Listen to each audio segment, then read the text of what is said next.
The New Zealand housing market is weak as bloody piss. With every commentator declaring it to be a buyer's market, which is the absolute opposite of Australia, where sellers have had all the power for several years now. So how is a country so close to Australia with very similar economic policies experiencing improving housing affordability when Australia's housing market is an overinflated speculative basket case? I'm Biko Konstantinos, and that's what we're going to talk about today. A French kiss is when you kiss someone with your tongue. An angel kiss is when you kiss somebody's eyes. A butterfly kiss is when you kiss someone with your eyelashes. And a Kiwi kiss is when you kiss your cousin. That's just a little light-hearted banter at Kiwi's expense. And don't worry, Australia's not immune from international mockery. I'm pretty sure my old breakdancing moves were better than that. Remember doing those backspins on a large piece of cardboard? Electric boogaloo, baby. And speaking of things that can get your heart rate up, liking this video and subscribing to my channel if you haven't already could just end up being the biggest rush of your life. Now let's check out the New Zealand housing market and consider why it's doing the absolute opposite to Australia. House prices continue to slide, falling for the 5th month in a row. The latest CoreLogic numbers revealing nationwide they're down 2.5% from a mini peak in February. Falling house prices, that's unheard of in Australia. Does snow fall in the Northern Territory? Does Disney make good movies anymore? Does John Wick ever die?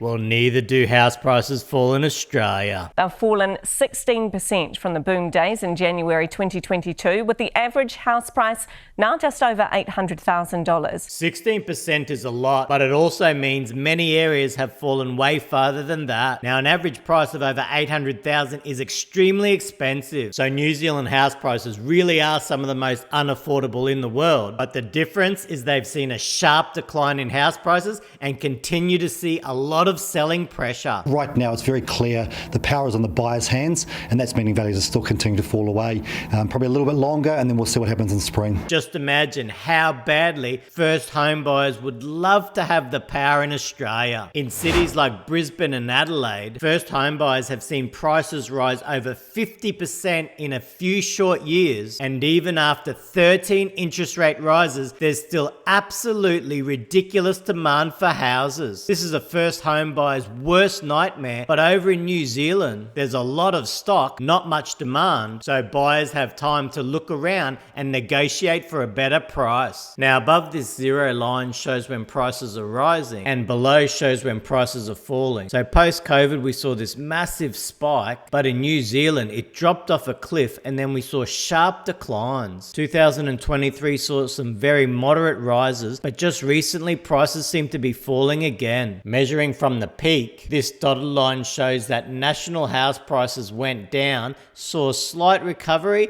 but have trended down again. But considering that Auckland and Wellington rose the most, their falls were much sharper, with some slight rises, but falling for the last several months. Now, New Zealand's economy is a lot smaller and different to Australia's, but there's definitely some key factors leading to house price weakness that Australia isn't seeing. Let's go through some of the key differences. First, New Zealand has gone way harder hiking interest rates than Australia has. They raised their cash rate all the way up to 5.5%, while Australia is currently sitting at 4.35%. That's currently 1.15% higher, which is a huge difference. New Zealand's mortgage rates are currently sitting around 7%, which is extremely restrictive. That's going to severely impact the amount of money people can borrow, which means buyers can't just pay any price, and this can negatively affect the amount that sellers can get when they sell their homes. Next, net immigration has fallen sharply. Now you can see from this light blue line, after COVID, they really pumped immigration just like the same Australian policy. But the anomaly that you can see from this darker blue line is that departures from New Zealand has recently started surging. This has resulted in the overall net immigration falling very sharply. So with less people competing for available stock, it reduces overall demand for housing. And that's another thing that puts downward downward pressure on house prices. Now, Australia keeps saying they're going to reduce immigration from the previous absurd levels, but so far we've seen very little evidence of that. And considering that pumping immigration is Australia's chief economic growth strategy, it's hard to imagine the sort of reductions needed to really start easing the current housing crisis. Next, we've got unemployment. The unemployment rate in New Zealand has recently surged to 4.4%, and it only looks to be trending upwards. Compare that with Australia, who has an unemployment rate of 4%, which is slightly less,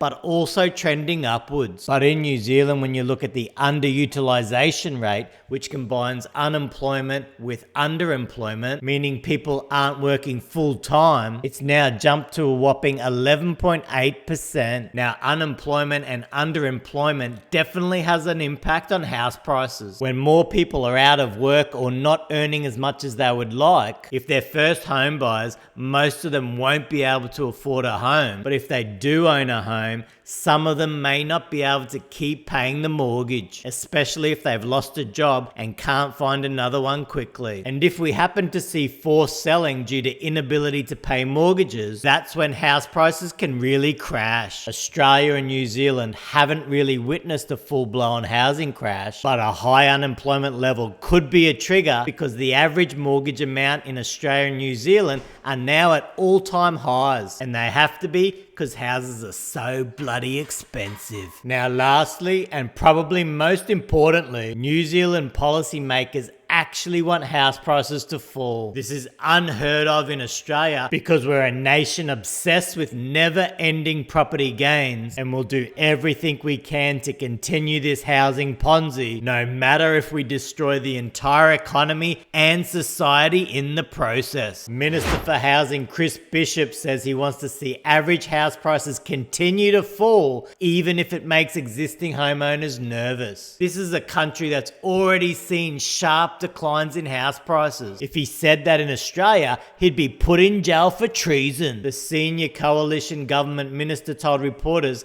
housing was too expensive and prices needed to fall. What big bloody massive kahunas he has. Can you just imagine the uproar from all the vested interests in Australia? But over in New Zealand, they understand that house prices have to fall for real affordability to improve. And they understand that affordable housing is critical for the well-being of their entire society, not just property owners. Not like Australia, who only looks after property owners and gives a middle finger to everybody else.